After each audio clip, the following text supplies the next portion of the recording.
Mesdames et messieurs, bonjour, bienvenue dans e-École, l'émission qui vous permet de franchir les classes tout en restant chez vous. Après la philosophie, place au français. Le professeur Ilesen est là, toujours là, pour nous faire aimer la littérature. Professeur, bonjour. Bonjour, Papa Léo. Aujourd'hui, nous allons parler d'un courant littéraire qui est un peu complexe. D'ailleurs, les élèves peinent à comprendre ce que c'est que le surréalisme. Le mot n'est pas surréaliste quand on parle du surréalisme, et aujourd'hui, vous allez nous expliquer, en partant du réalisme, en partant également sur des choses réelles, nous faire comprendre ce courant littéraire qui n'est pas si compliqué que ça. Naturellement, les élèves parfois n'arrivent pas à comprendre le surréalisme. Pourtant, c'est un courant très simple. Si on a, n'est-ce pas, une pédagogie pour mieux expliquer aux élèves ce que c'est que le surréalisme, vous l'avez dit tantôt, nous allons passer par une décomposition pour aller vers la définition que André Breton, le fondateur même de ce mouvement, donne au surréalisme. Donc aujourd'hui, nous sommes au XXe siècle.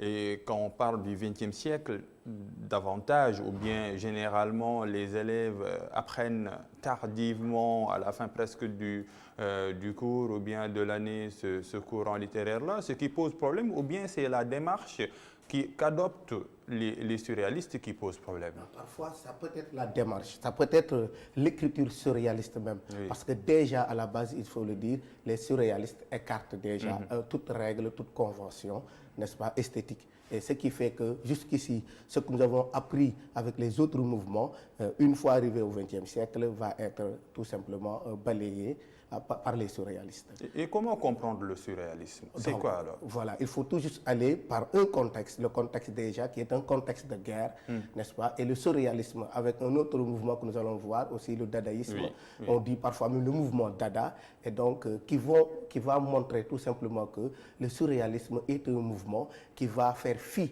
de toutes ces règles-là préétablies, qui va faire fi de la raison.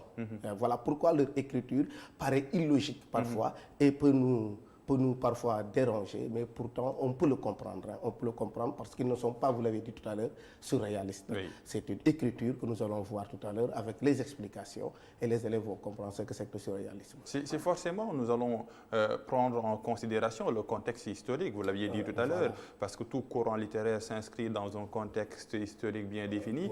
Quel est le contexte historique qui définit ou bien qui a fait émerger le surréalisme? Voilà, c'est le contexte de guerre, n'est-ce pas? Le surréalisme, on le dit souvent, est un mouvement qui est né entre les deux guerres mondiales. Et vous voyez, un mouvement qui est né entre ces deux guerres mondiales sera un mouvement pas stable. Vous voyez, parce que le monde auquel nous vivons n'est plus un monde stable. C'est un monde marqué par le barbarisme. Un barbarisme poussé qui va donner naissance, où nous allons voir la naissance de deux mouvements. Le premier mouvement que nous allons voir, c'est le mouvement Dada, qui va donner directement naissance au surréalisme. Le surréalisme, donc, il faut le dire, garde des marques indélébile de ce mouvement qu'on appelle le mouvement Dada. Donc nous allons commencer avec le mouvement Dada, le dadaïsme, d'ailleurs qui précède le surréalisme, et nous sommes toujours au XXe siècle. Aujourd'hui, on parle du surréalisme. Oui, c'est ça. Donc, parler du surréalisme, il faut d'ailleurs parler un peu de ce contexte. Peut-être changer un peu de feutre pour prendre le noir, c'est plus visible. Oui. Oui. Donc, parler un peu de ce contexte qui est un contexte de guerre, d'accord. On peut parler déjà du contexte de guerre. Pourquoi contexte de guerre? Parce qu'à cette époque du XXe siècle, nous verrons que malgré les progrès scientifiques, il y aura ce qu'on appelle, n'est-ce pas, des guerres qui vont marquer ce mouvement-là. Et il faut le dire, on est vers 1917 quand on parle déjà du surréalisme. Et notons déjà qu'on est presque à la fin de la Première Guerre mondiale. Ce qui va montrer alors une faillite générale, n'est-ce pas, de la civilisation, une faillite générale également de la raison. Alors, qu'est-ce qui va se passer? C'est à ce moment-là, il y aura un mouvement qui va naître après cette Première Guerre mondiale. C'est ce qu'on appelle le mouvement Dada.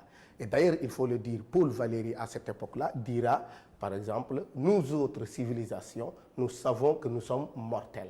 Qu'est-ce qui se passe ici? Eh bien, la primauté de la raison va être reléguée au second plan. Est-ce que vous voyez? Et donc, avec cette Première Guerre mondiale, va naître vers les années 1918 le mouvement Dada, sous la direction de Tristan Tzara. Oui. Alors, Tristan, ici, ce mouvement-là est un mouvement nihiliste. On le qualifie parfois de nihiliste. un mouvement nihiliste, ça veut dire quoi? Un mouvement qui nie tout. Un mouvement qui va nier, par exemple, l'abolition de la religion, l'abolition, n'est-ce pas, de ce qu'on appelle la patrie, l'abolition du langage et même parfois l'abolition de la famille. C'est un mouvement donc anticonformiste, c'est un mouvement nihiliste, c'est un mouvement contestataire. Et ce mouvement-là va laisser des séquelles au mouvement qui va suivre. C'est quel mouvement? C'est le mouvement surréaliste. Le mouvement surréaliste. Et c'est ça qui nous intéresse aujourd'hui. Et nous allons revenir de temps à autre sur ce mouvement Dada. Mais il est important d'ailleurs, avant d'entamer le cours, comprendre ce que c'est que le surréalisme. Oui. Et donc, c'est ça que nous allons faire tout à l'heure. Comprendre le surréalisme, c'est d'abord essayer de décomposer le mot. Et si nous regardons bien, on a ici le radical réal, qui vient du latin realis, qui veut dire ce qui est réel, ce qui est concret. Est-ce que vous voyez? Et nous avons le préfixe sur, qui vient du latin supra. Du latin supra, qui veut dire au-dessus, qui veut dire au-delà. Et enfin, nous avons le suffixe isme, on est là, le suffixe isme, qui est un mot purement français. Un mot purement français. Vous voyez? Alors, qu'est-ce qui se passe? À première vue, on peut essayer de définir ce que c'est que le surréalisme. Mais ça, c'est en première vue. Ce qui nous va permettre de dire alors que le surréalisme serait un mouvement littéraire, n'est-ce pas, qui aspire à construire un monde au-dessus du réel. Donc, le surréalisme veut dépasser le réel. Qu'est-ce qui est au-delà du réel? Qu'est-ce qui est au-delà du concret? On va retrouver ce qu'on appelle l'irréel. On va retrouver ce qu'on appelle l'irrationnel, au-delà de la raison. Je vous ai dit tantôt que le surréalisme va écarter la raison. On reviendra sur ça aussi. Et donc, quand on arrive au-dessus du réel, on retrouve même parfois ce qu'on appelle l'inconscient, on retrouve ce qu'on appelle le rêve, on retrouve ce qu'on appelle l'imagination. Vous avez là ce qu'on appelle les thèmes surréalistes. Le rêve, l'imagination, la folie, l'inconscient. Voici jusqu'ici les domaines que les surréalistes vont essayer de découvrir.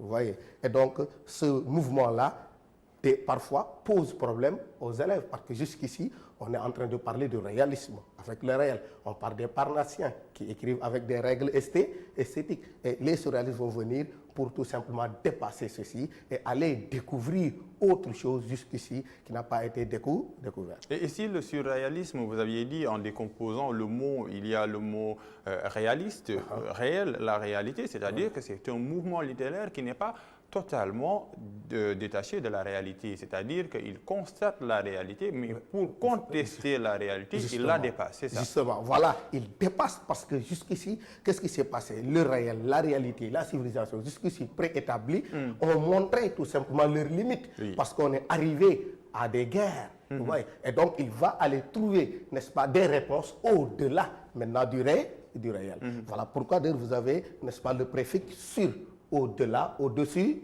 de.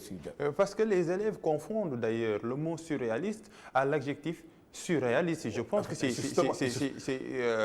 nécessaire d'élucider ces deux notions. Justement, il faut le dire, parce que déjà, d'ailleurs, ils vont confondre surtout Apollinaire et André Breton. On a tendance à croire que c'est Apollinaire qui a créé le mouvement. L'adjectif surréaliste a été déjà trouvé pour la première fois avec Apollinaire dans un drame qu'il appelle les Mamelles de Tirésias.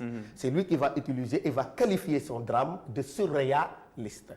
Après sa mort, André Breton va tout simplement emprunter cet adjectif-là pour créer le mot le surréalisme. Est-ce que vous voyez? Et donc, ça, il faut le comprendre. C'est plutôt André Breton qui est le fondateur, mais c'est lui qui a créé l'adjectif. C'est bien sûr Apollinaire, l'adjectif surréaliste. Il a lancé le mouvement avant, oui. Justement, c'est ça qui se... Et d'ailleurs, Apollinaire est un précurseur de ce mouvement. On pourrait le citer tantôt. Alors donc, il faut également, pour comprendre le surréalisme, voir aussi que ce n'est pas un mouvement qui est né comme ça. C'est un mouvement qui va être influencé. Et j'ai envie de dire, il faut parler un peu des origines. Les origines du surréalisme. Oui. Voilà, les origines du surréalisme, nous allons commencer par le symbolisme. Vous voyez, le symbolisme est un mouvement du 19e siècle qui aspire également à dépasser le réel. Très hermétique également. Justement, donc Oui. qui vont accorder une importance, n'est-ce pas, à la signification du rêve. N'est-ce pas, ça également, on retrouve chez les symbolistes. André Breton a été ami avec Baudelaire, mais surtout avec Mallarmé. Vous voyez donc, le symbolisme va influencer les surréalistes de par leur désir de dépasser le réel, de par leur désir d'accorder une importance à la signification du rêve. Donc, les symbolistes influencent les surréalistes. Il faut également noter qui d'autre? Les romantiques aussi. Pourquoi les romantiques? Parce que les romantiques partagent des thèmes communs avec les surréalistes. Quels sont ces thèmes-là? Le thème de l'amour. Quels sont ces thèmes-là? Le thème de la fuite du temps. Vous voyez? Et donc, ce n'est pas la première fois que, n'est-ce pas, on parle de la fuite du temps. C'est déjà avec les poètes du 19e siècle, je veux parler ici de Lamartine, n'est-ce pas, dans son poème Le Lac. Un autre, n'est-ce pas, un mouvement, pas un mouvement, mais les travaux de Sigmund Freud.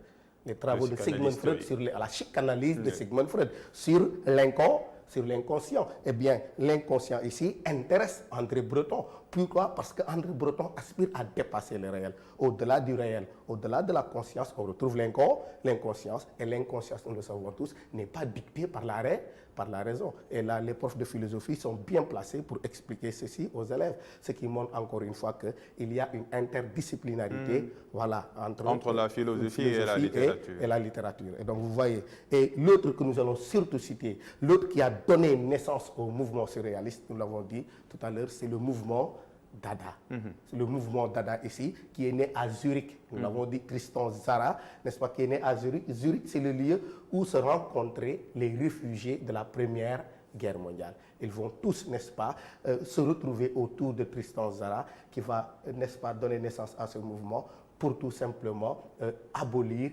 toutes ces conventions sociales, morales et esthétiques. Et quand on parle du surréalisme, pourquoi pense-t-on au dadaïsme? Pourquoi? Justement, parce que c'est le mouvement, après sa destruction, qui va donner... D'ailleurs, on le dit, le surréalisme est né des cendres du mouvement Dada. Et pourquoi il faut en parler? Parce que les surréalistes vont garder, n'est-ce pas, des marques, vont garder des identités de ce mouvement. Et d'ailleurs, parmi eux, André Breton, Paul Éluard, n'est-ce pas, qui d'autres? Desnos aussi, ont été d'abord des dadaïstes. C'est qualifié déjà parce que André Breton le dit, nous gardons un lien de parenté avec le mouvement Dada. Et d'ailleurs, c'est pourquoi nous allons revenir surtout quand nous arriverons aux définitions qu'André Breton donne au surréalisme. Et vous verrez qu'ils ont pratiquement les mêmes règles, si je peux l'appeler ainsi, parce qu'il faut le dire. Alors donc, après ces origines-là, les surréalistes influencés par les symbolistes, par les romantiques, par la psychanalyse de Sigmund Freud, mais surtout le surréalisme, n'est-ce pas, qui garde un héritage, n'est-ce pas, de qui? Du mouvement Dada. Et donc, c'est vers les années 1924, avec le premier manifeste du surréalisme, que André Breton va définir en réalité ce que c'est que le surréalisme. Et donc, c'est ça que nous allons faire tout à l'heure. Faudrait-il écrire la définition? Il faut donc définir très rapidement et le donner. Et c'est une définition qu'André Breton donnait, qu'il ne change pas. Une définition qui n'a pas changé. Dans le premier manifeste manifeste du surréalisme. Ça, il faut le dire, parce qu'il y aura un second manifeste. Alors, c'est avec le premier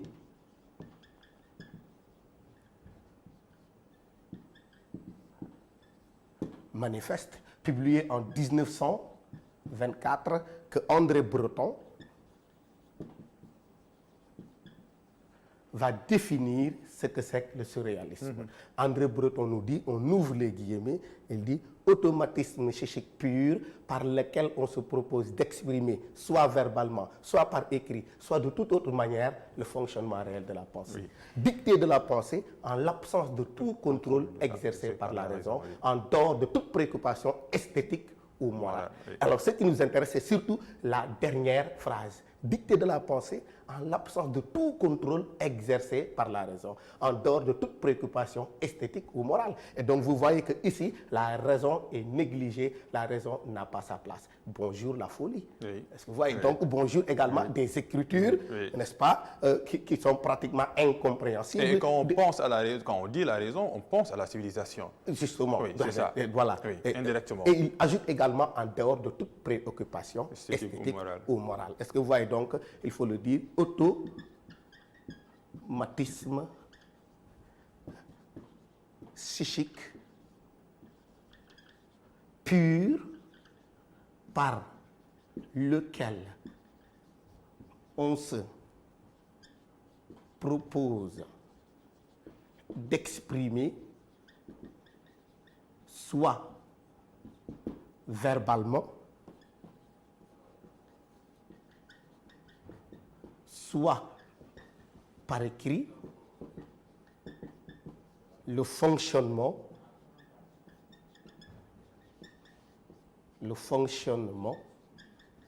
réel de la pensée, il faut le dire. Hein. La citation est un peu longue. Alors, réel de la pensée, dictée de la pensée en l'absence de tout contrôle exercé par la raison, en dehors de toute préoccupation esthétique ou morale. Cela veut dire quoi alors?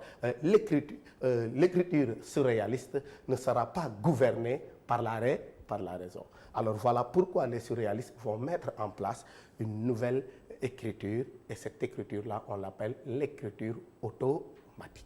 Et ça, les élèves le savent. Et donc, ils vont mettre en place ce qu'on appelle l'écriture automatique. C'est quoi l'écriture automatique? C'est une écriture sans réflexion. C'est une écriture où on donne libre cours à son imagination. On essaie de connecter l'esprit à l'état brut avec la main qui écrit. Alors donc, il faut écrire sans même n'est-ce pas, réfléchir, mais également écrire sans se relire. Est-ce que vous voyez? Et donc, cette écriture automatique sera caractérisée par de bien nombre de critères. L'écriture automatique sera caractérisée par ce qu'on appelle l'absence de ponctuation. Vous voyez? Parce que quand vous ponctuez, vous êtes en train de réfléchir. Il y a une dose de raison. Et voilà pourquoi, avec Guillaume Apollinaire, dans un poème qu'on appelle Les Colchiques, Les Colchiques, c'est une écriture en vers libre, d'ailleurs parce qu'on a parlé de toute préoccupation esthétique ou morale, mais également c'est une écriture qui n'a pas de ponctuation.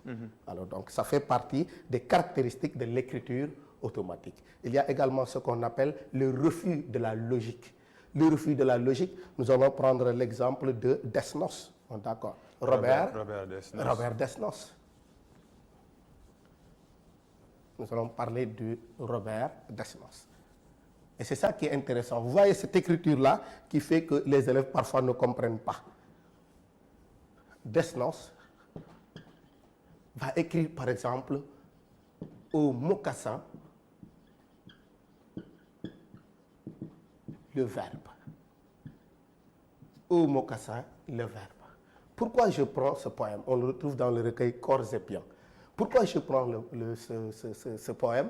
Parce que dans ce poème, Desnos volontairement martyrise la langue française, martyrise la grammaire française. Vous voyez? Et donc, dans ce poème-là, qu'est-ce qu'il fait? Il veut piétiner la langue française. Et ça, volontairement. Piétiner, justement, vous avez, n'est-ce pas, Mbokassin. Il veut piétiner. Pourquoi? Il va écrire un poème où il ne va pas respecter les règles de conjugaison, où il ne va pas respecter les règles de grammaire. Regardez, il dit, tu me suicides si docilement, je te mourrai pourtant un jour. Et je connaîtrai cette femme idéale. Vous voyez? Tu me suicides. Mais ce n'est pas normal. Pourquoi? Parce qu'il utilise ici un verbe transitif qu'il va utiliser, n'est-ce pas, intransitivement. Vous voyez, ou bien un verbe intransitif qu'il va utiliser transitivement. Et il le fait exprès. Je te mourrai. On ne peut pas mourir quelqu'un. Est-ce que vous voyez? Ensuite, il dit, je connaîtrai. Il y a une dislocation du sujet avec le verbe. Quand on dit je, tu ne peux pas utiliser connaîtront. Et ça, la langue française, la règle grammaticale le refuse. Eh bien, ici, Desnos s'en fout royalement. Pourquoi? Parce qu'il écrit en dehors de toute préoccupation esthétique ou morale. Vous voyez, donc c'est ça qu'on appelle ici refus de la logique, mais surtout rejeter, n'est-ce pas, tout ce qui est règle qui empêche la liberté, n'est-ce pas, de l'écrivain. On va retrouver également ce qu'on appelle, n'est-ce pas, une comparaison, un jaillissement de comparaison surprenante. Et là, je vais convoquer Paul Éluard. Oui. Paul Éluard, comparaison, n'est-ce pas, comparaison surprenante qu'on va retrouver dans une de ces célèbres phrases. La terre est bleue comme une orange. Oui. Et vous voyez cette comparaison-là, si on est logique en nous-mêmes, nous savons que ce n'est pas. Comparer la terre avec sa couleur bleue par une orange, ça également c'est difficile, c'est un peu illogique. Et donc ici, la terre est bleue. La terre est bleue comme une orange. Comme une orange. Voilà cette écriture, n'est-ce pas, qu'il faut retrouver. Cette écriture qu'il faut retrouver et qui parfois pose des problèmes aux élèves. Et ça, il faut le comprendre. On peut également ajouter de l'association aléatoire des éléments éloignés. Et là également, on reviendra pour voir Desnos, lorsqu'il va écrire dans Variété, il dira « Les châteaux sur des châteaux d'espoir croquent des poires d'angoisse ». Et vous voyez, ça c'est un travail. Et Desnos qui revient, n'est-ce pas, les chats. Oh. Et c'est ça qui m'intéresse, sur des châteaux. Quelles sont les réalités éloignées ici? Chat, eau et château. On a l'impression qu'on dit la même chose. C'est un rapprochement d'éléments éloignés. Et donc, croque des poires d'angoisse. Sous des châteaux d'espoir, croque des poires d'angoisse. Et vous voyez, ce type d'écriture-là est une écriture surréaliste où, n'est-ce pas, on essaie d'oublier, de négliger ce qu'on appelle les règles esthétiques, les règles morales. Oui. Voilà. Et donc, voilà pourquoi on dit souvent que les surréalistes sont des anti-conformistes. Ils voguent à contre-courant, surtout quand il s'agit de l'esthétique, n'est-ce pas, le type d'écriture. Mais les anticonformistes qui sont engagés.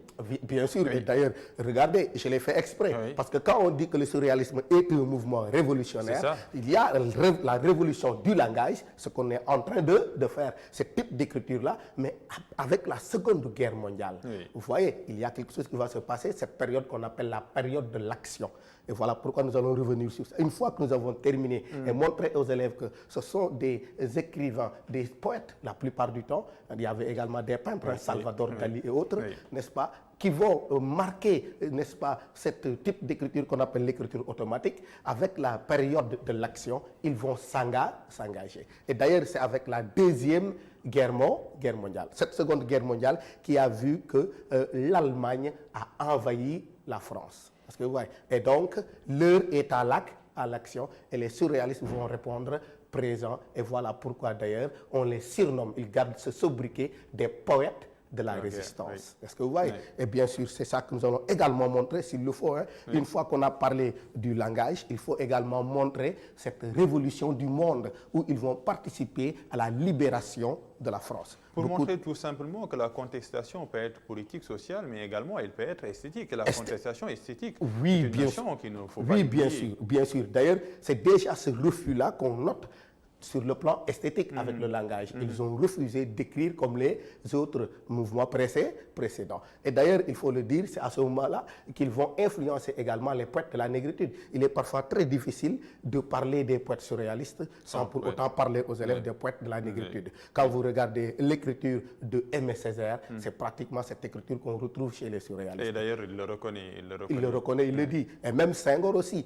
David Diop, le poème que nous avons vu l'autre jour, Les Vautours, mais c'est un poème, c'est une seule phrase. Il n'y a pas de ponctuation, c'est une seule phrase. Et pourtant, c'est un poème que vous voyez. Et donc, c'est avec ce type d'écriture qu'on le revoit. Et d'ailleurs, même à propos de l'engagement, ils ont également hérité de ce mouvement-là. Et donc, avec la Seconde Guerre mondiale, surtout pour libérer la France, qu'est-ce qui va se passer? Pourquoi on parle de la période de l'action. La période de l'action. Alors, donc, il faut libérer la France. France qui a été occupée par l'Allemagne. Par l'Allemagne. Lors de la Deuxième Guerre Le mondiale. fascisme, le nazisme, si vous voulez. Alors, qu'est-ce qui va se passer? La plupart des poètes surréalistes vont être, n'est-ce pas, embarqués dans l'armée de la libération de la France. Et voilà pourquoi il faut surtout parler de Paul Éluard. Paul Éluard qui va écrire, par exemple, Liberté. Paul Éluard qui va écrire Courage. Mais surtout Paul Éluard qui va écrire Au rendez-vous allemand. Au rendez-vous allemand. Et dans ce poème-là, il va rendre hommage à un journaliste, Gabriel Péri. Ah oui. Gabriel Péri. Un journaliste qui va être arrêté et exécuté. Et donc, nous savons tous que rendre hommage, c'est également être engagé. Et donc, puisque nous parlons de rendre hommage, on retrouvera également Louis Aragon. Louis Aragon qui va écrire, lui, dans le roman Inachevé, un poème qu'on appelle Strophe pour se souvenir. Strophe pour se souvenir. Strophe pour se souvenir. Également, il faut rendre hommage à qui? À un groupe qu'on appelle le groupe Manouchian.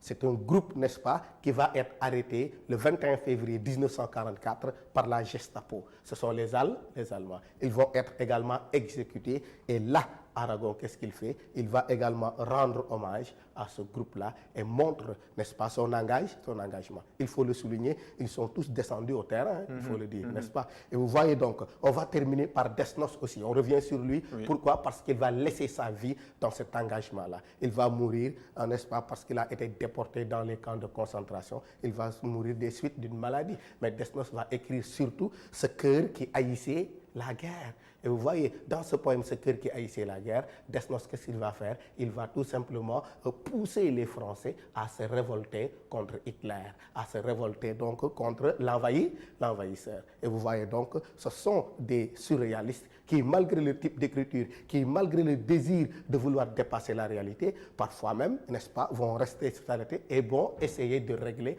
les problèmes du peuple. Parce que le contexte l'imposait. Justement, voilà pourquoi on parle d'engagement.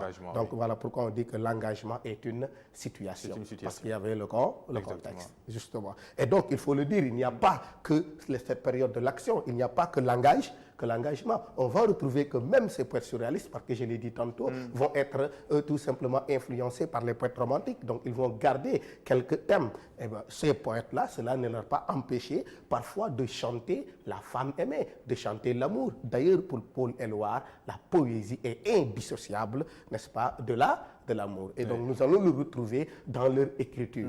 Paul Éluard, par exemple, va écrire pour la femme aimée, Gala, on en avait dit, avec la courbe de tes yeux, n'est-ce pas? On va retrouver également toujours Paul Éluard qui va écrire Le Phénix. On parle de son poème Je t'aime ou l'autre Nous deux, où il parle de son amour intense, n'est-ce pas, avec Dominique. Nous allons le retrouver également avec Louis Aragon qui va écrire Le Fou d'Elsa. Le Fou d'Elsa, on en parle avec ce blason qu'on appelle Les yeux d'Elsa. Un poème, n'est-ce pas, basé simplement sur les yeux de la femme aimée, bien sûr. Donc, il n'utilise que, n'est-ce pas, les yeux de la femme aimée pour écrire son poème. Même Desnos va écrire pour, n'est-ce pas, sa vedette Yvonne Georges. Est-ce que vous voyez? Et il va parler dans les ténèbres de cet amour qu'il a avec sa femme. Et donc, il faut le dire, les surréalistes ne sont pas toujours surréalistes. Exactement. Voilà. Professeur, c'est la fin du cours, mais pas de la leçon. Nous allons continuer demain, Inch'Allah, peut-être parler du surréalisme, ensuite attaquer un autre cours, ça dépendra de votre agenda. En tout cas, merci d'être là et merci également de partager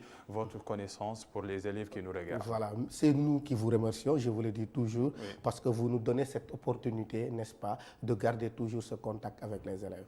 Alors, j'aurais préféré, puisque on peut reprendre le 2 juin et on parle des élèves, n'est-ce pas, qui sont en classe d'examen. Alors, les autres Je veux penser donc des élèves de première, Classe des intermédiaire. classes intermédiaires. Et donc, pourquoi pas commencer des révisions avec ces élèves-là et peut-être revenir pour faire le romantisme, parce qu'on ne pourra pas attaquer les autres mouvements sans, n'est-ce pas, essayer de réviser les mouvements précédents, surtout le romantisme, le Parnasse, avant d'attaquer les autres mouvements littéraires. Et qui sont nécessaires d'ailleurs pour les élèves qui sont en classe de terminale. Justement, parce qu'ils sont nécessaires, parce qu'une fois arrivé en terminale, quand vous êtes en terminale, en fait, ce n'est pas un examen sur ce que vous avez appris, le programme en terminale. C'est un examen sur tout ce que vous avez appris depuis la seconde. On peut même aller plus loin. Parce que quand vous arrivez à ce qu'on appelle le second tour, n'est-ce pas, parfois on vous donne des éléments que vous retrouvez déjà en troisième, en quatrième et tout. Alors donc je veux dire aux élèves de terminale qu'il ne faut pas apprendre pour oublier. Non, il faut toujours apprendre et garder ce qu'on a appris et savoir que vous pouvez toujours en avoir besoin. Il ne faut pas apprendre pour oublier, c'est pas bien. D'accord, merci beaucoup. Professeur, nous parlions du surréalisme qui est différent de ce qui nous arrive. Ce qui nous arrive est surréaliste, c'est le coronavirus, donc respectons les normes édictées par les autorités sanitaires. Déjà 2 nouveaux décès, 21 au total. L'heure est grave, l'heure est plus que grave même. La responsabilité individuelle est importante pour vaincre ce coronavirus. E-École sera là demain. Nous ferons du français. Nous serons également avec le professeur Hilaire Sène. Donc rendez-vous juste après le point de presse ou bien le point du jour du ministère de la Santé et de l'Action sociale. D'ici là, restez chez vous.